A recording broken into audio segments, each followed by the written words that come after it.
کرنا ہے. اس بار تو وسائل ہیں ہی نہیں بالکل, لیکن میں ان کو یہی مشورہ دے کے جاؤں گا کہ یہ گریجولی ریلویز کو اس لیول پہ لائیں جب اکانومی کلاس جو ہے وہ اے سی اسٹینڈرڈ کو اکانومی کلاس قرار دیا جائے.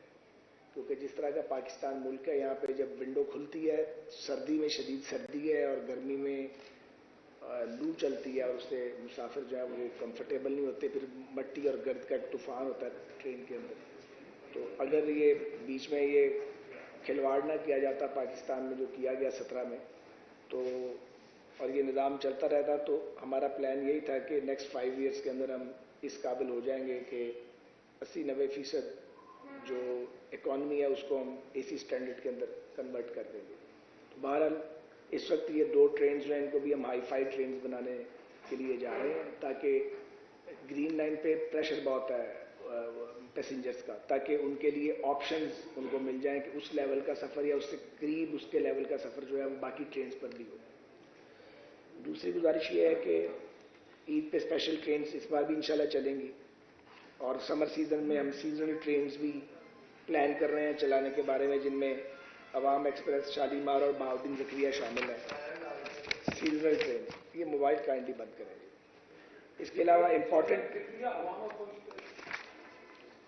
عوام, شالیمار اور بہاؤالدین زکریا ایکسپریس یہ پلان کر رہے ہیں. اس کے بعد ہم ایک پشاور سے کراچی تک براستہ پنڈی نئی کارگو ٹرین چلانا چاہ رہے ہیں, جو 1250 ٹن سامان لے جانے کی صلاحیت رکھتی ہوگی. اس کے لیے جلد ہی ہم RFP جاری کریں گے انشاءاللہ تعالی.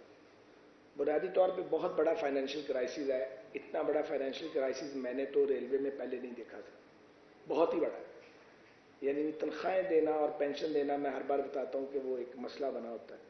تو اب جو ہمیں کامیابی ہوئی ہے وہ جو پہلے پچھلے ٹینیور میں اس شعبے میں نہیں ہاتھ پڑ سکا تھا, وہ تھا برانڈنگ. تو ہم آپ دنیا میں جاتے ہیں دیکھتے ہیں کہ ریلوے اسٹیشن جو ہیں وہ وہاں پہ ایڈورٹیزمنٹ کے لیے جگہ ایلوکیٹ کی ہوئی ہیں. ہمارے یہاں یہ تصور ہی نہیں تھا. بہرحال ریل کارپ نے بڑا اعلیٰ کام کیا ہے اور ہم بالکل اپنی ہدف کے قریب آ گئے ہیں. اور پہلے مرحلے پر ہم پائلٹ پروجیکٹ کے طور پہ لاہور کا سٹی ریلوے اسٹیشن اور رائیونڈ کا جو اسٹیشن ہے اس کو, گرین لائن کو اور ریل کارز کو, ان کو ہم بڈنگ کے ذریعے جو ہے وہ برانڈنگ جو ہے اور ایڈورٹیزمنٹ اس کے لیے اوپن کرنے جا رہے ہیں. اگلے چند ہفتوں میں یہ ہو جائے گا انشاءاللہ. توقع ہے کہ اس سے بڑا ریونیو آئے گا, اور اگر ہم اس میں کامیاب ہو گئے تو پھر اس کو ہم گریجولی پورے ملک میں امپلیمنٹ کریں گے. اور یہ ایک ایسا سورس آف انکم ہوگا جس پہ پاکستان ریلویز کا 1 روپیہ بھی خرچ نہیں ہوگا. انسٹالیشنز موجود ہیں, آپ کے لیول کراسنگ موجود ہیں, ریلوے اسٹیشنز موجود ہیں, ان کا استعمال ہوگا. ایک تو وہ کلرفل ہو جائیں گے, اٹریکٹیو ہو جائیں گے, LCD اسکرینز لگ جائیں گی, لوگوں کی بھی دلچسپی بڑھ جائے گی, اور وہ جو بوریت ہوتی ہے مسافر کی وہ انتظار میں بعض اوقات اس میں کمی آئے گی آبویسلی, اور ریلوے کا ریونیو بڑھے گا. میں ابھی آپ کو فگر نہیں بتا رہا, لیکن ایسی فگرز ہیں کہ ریلویز جو ہے وہ اگر اس راستے پہ چلتا رہا تو میں یہ کہہ سکتا ہوں کہ یہ اگر ان انٹرپٹڈ رہا تو 5 سال کے اندر یہ 8-10 بلین کا ریونیو صرف برانڈنگ سے کما سکتے ہیں. اتنا پوٹینشیل ہے ان کے پاس. بہرحال میں انشاءاللہ اس ٹرینور کے خاتمے سے پہلے یہ شروع کر جاؤں گا اور ان کو انکم شروع ہو جائے گی. اگلی بات یہ ہے کہ دوسرا جو امپورٹنٹ ہے وہ لینڈز ہیں. ہم سپریم کورٹ آف پاکستان کے پاکستان ریلویز کا محکمہ شکر گزار ہے کہ 2 چیف جسٹس صاحبان کے آرڈرز تھے کہ ریلوے لینڈز کو آپ استعمال نہیں کر سکتے کمرشل کے لیے, وہ ہمیں ریلیف ملا ہے آنریبل سپریم کورٹ سے. وہ بڑا ریلیف ملا پاکستان ریلویز کو. تو ہمیں حکم دیا گیا تھا کہ ہم رولز جو ہیں وہ فریم کر کے کیبنٹ سے اپروو کروائیں. رولز فریم ہو گئے ہیں, کیبنٹ ڈویژن کو بھیج دیے گئے ہیں, اپروول انشاءاللہ آنے والی ہے. اس کے بعد جو ہے وہ ہم یہ جو پاکستان ریلویز کی زمینیں بیکار پڑی ہوئی ہیں اور قبضہ کرنے والوں کا انتظار کر رہی ہیں, ان کو ہم کمرشل ایکسپلائٹیشن کے لیے جو ہے ایک ٹرانسپیرنٹ مینر میں آفر کرنا پرائیویٹ سیکٹر کو شروع کریں گے. پوری دنیا کا چلن یہی ہے, صرف یہاں یہ نہیں ہوتا. تو اس میں خطرہ موجود ہے کہ آپ کو پھر کھایا پیا کچھ نہیں, گلاس توڑا باران نے, پھر وہی دوبارہ دھکاشاہی نہ شروع ہو جائے, کیونکہ اس ملک میں ہر 5-7 سال بعد دھکاشاہی ہوتی ہے. لیکن اب کیا کیا جائے؟ تو اگر ہم نے اپنے اداروں کو بچانا ہے تو پھر ہمیں ان کے ذرائع آمدنی میں ہر قیمت پہ اضافہ کرنا پڑے گا, کوئی دوسری چوائس ہی نہیں ہے ہمارے پاس. تو ہماری جو 2600 کے قریب شاپس تھیں جو کئی سال سے پڑی ہوئی تھیں اور ان کو کسی نے وہ کیا ہی نہیں تھا, نیلام نہیں کیا تھا, وہ پروسیس شروع ہو چکا ہے. اور جن لوگوں نے ناجائز قبضے کیے ہوئے ہیں ان کو یا جگہ خالی کرنی پڑے گی یا انہیں ریگولرائز ہونا پڑے گا, اور ریلوے کی پالیسی کے مطابق جو ہے وہ ان کو پیمنٹ کرنی پڑے گی. اس سلسلے میں سفارشیں آ رہی ہیں, لیکن آپ کو پتہ ہے سفارشیں یہاں مانی نہیں جاتی. تو بہتر یہ ہے کہ ریلوے کے حکام سے لوگ تعاون کریں جہاں جہاں موجود ہیں, اور جو ریلوے کی پالیسی ہے انہیں ان لیٹر اینڈ اسپرٹ امپلیمنٹ کیا جائے گا. ہم کسی سے زیادتی نہیں کریں گے, ہم کسی کو بے روزگار بھی نہیں کرنا چاہتے. بے پناہ مہنگائی ہے, ان امپلائمنٹ ہے, لیکن اگر آپ اسٹریٹ لائن پر بیٹھے ہوئے ہیں اور اپنا کام کر رہے ہیں تو پھر آپ کو ریلوے کو بھی کچھ نہ کچھ دینا ہے تاکہ ہمارا بھی نظام ادارے کا چلتا رہے. یہ ایک بڑی بیلنس پالیسی ہے. اس کے علاوہ ہم جو ایک اور بڑا انیشیٹو ہے وہ سولر یہ جو انرجی ہے, اس پہ پہلے ان کا پلان تھا کوئی 8-10 ارب روپے کا ان کا منصوبہ تھا کہ سسٹم پہ کوئی آئے اور BOT بیسس پہ لگائے. اب اس کے انتظار میں کتنے سال بیٹھیں گے آپ؟ تو ہم نے بھی یہ طے کیا کہ یہ چھوٹے پروجیکٹ بنائیں گے, 30-40-50 کروڑ روپے کے پروجیکٹس, اور پاکستانی سرمایہ کار جو ہم چاہتے ہیں کہ وہ آئیں اور وہ ہم BOT کی بنیاد پہ ہمارے اسٹیشنز کو, ٹرمینلز کو, بلڈنگز کو, DS آفیسز کو, ہیڈ کوارٹر کو یہاں اس کو سولرائز کریں اور ہمارے ساتھ مڈ ٹرم کے ایگریمنٹ کریں جس میں وہ منافع بھی کمائیں, ان کو فائدہ بھی ہو, اور ہمارا جو بجلی کا بل ہے یہ نیچے آ جائے. تو یہ بھی چند دن تک ہم منصوبہ جو ہے اس کا اعلان کر دیں گے, اس کی پریپریشن ہو رہی ہے اس وقت. ویسے تو یہ کرایوں میں اضافے کا دور ہے اور بڑی دل پہ بھاری پتھر رکھ کے کرنا پڑتا ہے, لیکن اچھی خبر میں یہ دینا چاہتا ہوں کہ پاکستان ریلویز نے اپنے فریٹ کے کرایوں میں کمی کا فیصلہ کیا ہے, اور یہ 10 سے 15% کمی ہوگی جو تقریباً اناؤنسمنٹ اس کی تیار ہے. کیا ہم نے کمرشل بیسس پہ ہے, کیونکہ اگر آپ ریلوے کو ایک کمرشل ادارے کی طرح چلائیں گے تبھی یہ اپنے لاسز کو ریکور کر پائے گا. جی انشاءاللہ ہمیں فریٹ ملے گا اس سے. پھر ایک برج جو تھا, اس کی جو تعمیر تھی وہ شیطان کی آنت بن گئی تھی, لمبائی ہوتا جا رہا تھا. کوئٹہ جو تھا, ہمیں آپ کو پتہ ہے مچ تک جاتے ہیں, وہاں سے پھر بسوں کے ذریعے مسافروں کو کوئٹہ لے کے جاتے ہیں. تو یہ 15 اپریل تک انشاءاللہ مکمل ہو جائے گا. فنڈز کا بہت بڑا کرائسس تھا, تو ہم شکر گزار ہیں وہاں پہ NLC کے, انہوں نے بڑا کام کیا ہے اور ہماری طرف سے ڈیلیڈ پیمنٹس بھی جاتی رہی ہیں. ہم معذرت خواہ ہیں, لیکن بہرحال کام اب بالکل تکمیل کے قریب ہے, کیونکہ ہم نے ریونیو میں سے دینا, ہمیں گورنمنٹ سے اس حوالے سے ابھی تک کوئی ایک پیسہ بھی سیلاب کے بعد اب تک نہیں ملا ہے ایڈیشنل. CBRI سیکشن پہ سیکیورٹی پرابلمس کے باوجود کام جاری ہے. سیکیورٹی فورسز نے بہت تعاون کیا ہے, اور ہماری کوشش یہ ہے کہ ہم اس مالی سال کے خاتمے سے پہلے CBRI سیکشن کو فعال کر دیں. اس کے پیچھے ہم لگے ہوئے ہیں, وہاں کام شروع ہوتا ہے, پھر اس کے بعد رکوا دیا جاتا ہے سیکیورٹی ریزنز پہ. 8-10 دن کام رکا رہتا ہے, پھر دوبارہ ہم شروع کرتے ہیں. بٹ ہم بھی پیچھا چھوڑنے والے نہیں ہیں, ہم انشاءاللہ تعالیٰ یہ CBRI سیکشن پہ ٹرین چلا کے رہیں گے انشاءاللہ تعالیٰ. اسی طرح جو ہمارے رہائشی یونٹس ہیں ان میں آپ کو پتہ ہے, آپ سب BT پورٹرز مجھ سے زیادہ جانتے ہیں, تو اس کو ہم کنورٹ کر رہے ہیں. لوگوں کی جو رہائش گاہیں ہیں آفیشیل کے, وہاں پہ میٹر لگ جائیں تاکہ ریلوے اس میں سے نکل جائے. تو ہمارا ہدف یہ ہے کہ تقریباً جون 23 تک 5,500 میٹر جو ہے بجلی کے وہ اور انسٹال ہو جائیں, تاکہ یہ جو تھیفٹ ہے بجلی کی یہ بھی کم ہو اور ریلوے بیچ میں سے نکل جائے, اور جو پاور سپلائی کمپنی ہے وہ ڈائریکٹ اپنے کلائنٹ کو ڈیل کرے. یہ جو میں نے آپ کو بھی سولر پینلز کا بتایا, یہ 51 بلڈنگز ہیں جن پہ ہم سولر پینل کی انسٹالیشن فیز 1 میں جو ہے وہ آفر کریں گے انشاءاللہ تعالیٰ. اور بھی بہت سی باتیں ہیں لیکن لمبی ہو جائیں گی. ایئرپورٹس کے بارے میں صرف یہ کہنا چاہ رہا ہوں کہ 3 ایئرپورٹس کی آؤٹ سورسنگ کا پروسیس جاری ہے. ورلڈ بینک کا ذیلی ادارہ IFC ہمارا کنسلٹنٹ ہے, انہوں نے اپنا کام شروع کر دیا ہے. ٹائم لائنز کو فالو کیا جا رہا ہے, اور اب ہم ECC میں یہ کیس لے کے جا رہے ہیں تاکہ IFC اور ہمارا لیگل ایگریمنٹ ہو جائے, جو انشاءاللہ چند دن تک ہو جائے گا. اور کراچی, اسلام آباد اور لاہور کے ایئرپورٹس کو آؤٹ سورس کیا جائے گا. آؤٹ سورس کا مطلب پھر بتا دوں, اس کا مطلب بیچنا نہیں ہے. بعض جوہلا جو ہے یا بعض تعصب کی بنیاد پہ یہ بات کرتے ہیں, کچھ بھی بیچا نہیں جا رہا. یہ ایک سرٹن ٹائم پیریڈ کے لیے آپریشن آپ آؤٹ سورس کرتے ہیں, پوری دنیا یہی کرتی ہے, بس ہم ہی نہیں کرتے.